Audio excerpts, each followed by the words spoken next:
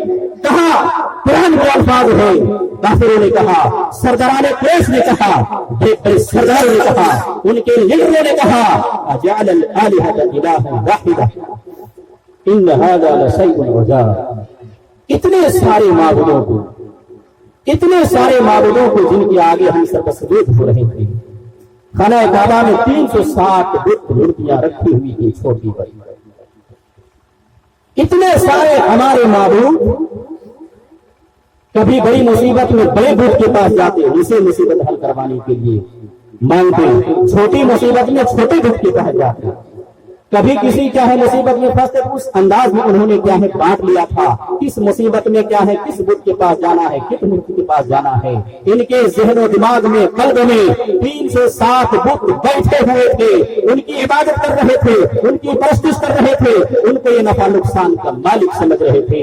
اس لیے انہوں نے برملا کہا, جب ایک اللہ کا نام سنا, قولوا لا الہ الا اللہ, تم کہو اللہ کے علاوہ کوئی معبود برحق نہیں. کوہرام مچ گیا مکہ کی سرزمین میں, خلبلی مچ گئی. کہا ان لوگوں نے اجعل الالهة الها واحدة, کیا ہم اتنے سارے معبودوں کو چھوڑ دیں, اتنے سارے معبودوں کو ہم چھوڑ دیں صرف ان کے کہنے پر. ان هذا لشيء عجاب, یہ تو بڑی عجیب و غریب بات ہے, یہ تو کبھی کسی نے نہیں کہا.